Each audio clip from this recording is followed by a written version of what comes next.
Hello everyone, welcome to my YouTube channel.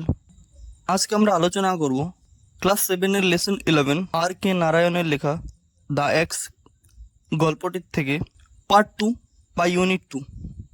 তোমরা যারা প্রথম অংশটি দেখোনি তারা সকলেই আমার চ্যানেলের প্লেলিস্টে গিয়ে ক্লাস 7 লিখে সার্চ করলে পেয়ে যাবে, এবং এছাড়া আমি এই গল্পের ডেসক্রিপশন বক্সে ক্লাস 7-এর প্লেলিস্ট দিয়ে দেব। সেখানে তোমরা এর আগের ভিডিও সহ এছাড়া ক্লাস 7-এর সমস্ত ভিডিও পেয়ে যাবে। তো চলো কথা না বাড়িয়ে শুরু করা যাক।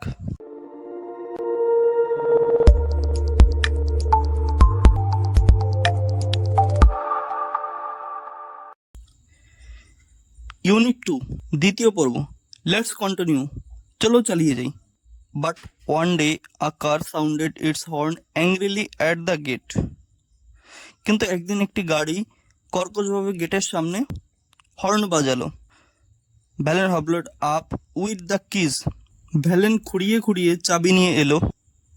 Have you the keys? Open the gate. তোমার কাছে কি চাবি আছে? দরজা খোলো। Commanded someone in the car. গাড়ি থেকে কেউ একজন নির্দেশ দিল। This is a small side gate. ওই পাশে একটি ছোট্ট দরজা আছে। সেইড ভ্যালেন মিকলি। ভ্যালেন নম্রভাবে বলল, open the big gate for the car. গাড়ির জন্য বড় দরজাটা খোলো। Valan had to face a spade and clear the vegetation which blocked the entrance. ভ্যালানকে একটা কোদাল নিয়ে আসতে হলো, আর যে ঝোপঝাড়ে প্রবেশপথটিকে বন্ধ করে রেখেছিল সেগুলো পরিষ্কার করতে হলো। The gate opened on rusty hinges creaking and groaning. দরজাটি ক্যাশ ক্যাশ শব্দে আর্ত শব্দ করতে করতে মরচে পড়া কবজা খুলল। They went round the garden and said. তারা বাগানে ঘুরল এবং বলল, we have to clear every bit of this jungle. আমাদের এই জঙ্গলটার প্রতিটি টুকরো পরিষ্কার করতে হবে। All this will have to go. সব কিছু যেন পরিষ্কার হয়। Some mighty person looked Vallan up and down and said. একজন শক্তিশালী লোক ভ্যালানকে আপাদমস্তক দেখলো এবং বলল, you are the gardener I suppose.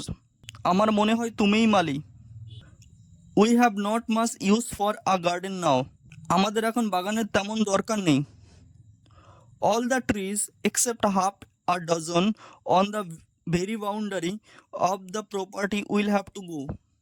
সম্পত্তির ঠিক সীমানায় গোটা কয়েক গাছ ছাড়া সবই কাটতে হবে।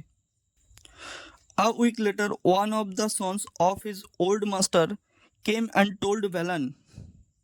এক সপ্তাহ পরে ভ্যালানের পুরনো মালিকের এক ছেলে এলো এবং ভ্যালানকে বলল, you will have to go back to your village old fellow. বুড়ো, তোমাকে তোমার গ্রামে ফিরে যেতে হবে। The house is sold to a company. বাড়িটি একটি কোম্পানির কাছে বিক্রি করা হয়েছে। They are not going to have a garden. ওরা বাগান রাখবে না। They are going to build small houses by the score without leaving space even for a blade of grass. এক টুকরো ঘাসের জন্যও জায়গা না ছেড়ে ওরা অসংখ্য ছোট ছোট বাড়ি বানাতে চলেছে। There was much bustle and activities much coming and going and Valan retired to his old hut. ওখানে প্রচুর ব্যস্ত চলাচল এবং কাজকর্ম, প্রচুর আসা যাওয়া চলতে লাগলো, এবং ভ্যালান তার পুরনো কুঁড়ে ঘরটিতে ফিরে গেল।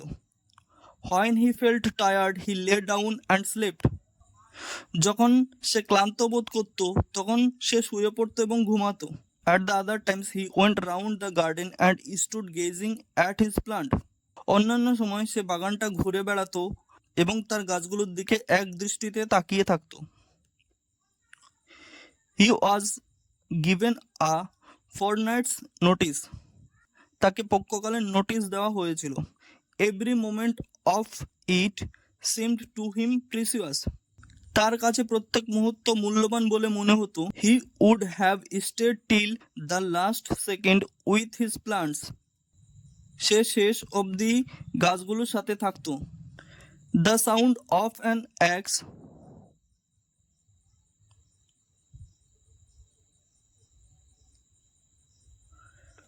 Which stirred him out of his afternoon nap.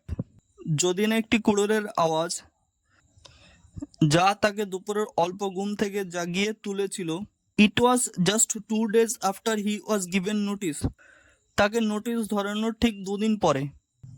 The dull noise of a blade meeting a tough surface reached his ears.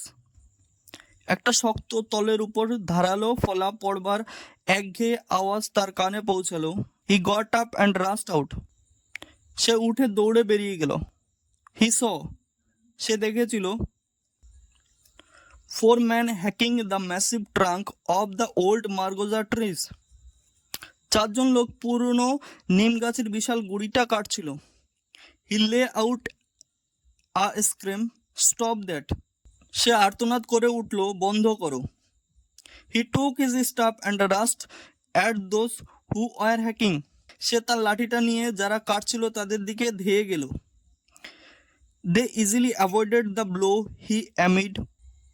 তারা সহজেই ওর আঘাত এড়িয়ে গেল। What is the matter? কি ব্যাপার? They asked. তারা জিজ্ঞাসা করল। Vallan wept. ভ্যালান কেঁদে ফেলল। This is my child. এটা আমার সন্তান। I planted it. আমি একে লাগিয়েছি। I saw it grow. আমি এটাকে বড় হয়ে উঠতে দেখেছি। I loved it. আমি এটাকে ভালোবাসি। Don't cut it down. এটাকে কেটে ফেলো না। But it is the company's order. কিন্তু এটা কোম্পানির আদেশ। What can we do? আমরা কি করতে পারি? We shall be dismissed if we don't obey. আমাদের ছাঁটাই করে দেওয়া হবে যদি আমরা আদেশ মান্য না করি। And someone else do it. এবং অন্য কেউ এসে কাজটি করবে। Vallan stood thinking for a while and said. Vallan কিছুক্ষণ দাঁড়িয়ে ভাবল এবং বলল, Will you at least do me this good turn? তোমরা কি অন্তত আমার এইটুকু উপকার করবে? Give me a little time. আমাকে একটু সময় দাও। I will bundle up my clothes and go away. আমি আমার কাপড় বাঁধবো এবং চলে যাব। After I am gone, do what you like. আমি চলে গেলে তোমরা যা খুশি করো। They lay down their axes and waited. তারা তাদের কুঠোর ফেলে রেখে অপেক্ষা করতে লাগলো। Presently, Valen came out of his hut with a bundle on his head. Vallan মাথায় একটা বোঝা নিয়ে তার কুড়েঘর থেকে বেরিয়ে এলো। He looked at the tree cutters and said. সে কাঠুরেদের দিকে তাকালো এবং বলল, You are very kind to an old man. তোমরা একজন বৃদ্ধের প্রতি খুব দয়া করেছো। You are very kind to wait. তোমরা দয়া করে একটু অপেক্ষা করো। He looked at the margosa and wiped his eyes.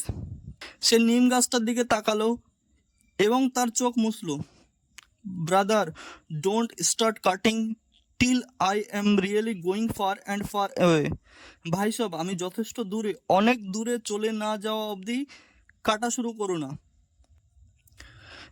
The tree cutters squatted on the ground and watched the old man go. কাঠুরেরা মাটিতে উবু হয়ে বসে বৃদ্ধ লোকটির যাওয়া লক্ষ্য করলো। Nearly half an hour later his voice came from a distance, half indistinctly. প্রায় আধ ঘন্টা পরে তার গলা থেকে অর্ধ অস্পষ্টভাবে কথা বেরিয়ে এলো। Don't cut yet. এখনো কেটো না। I am still within hearing. আমি এখনো শোনার দূরত্বেই আছি। Please wait till I am gone further. দয়া করে আমার আরো দূরে যাওয়া অবধি অপেক্ষা করো।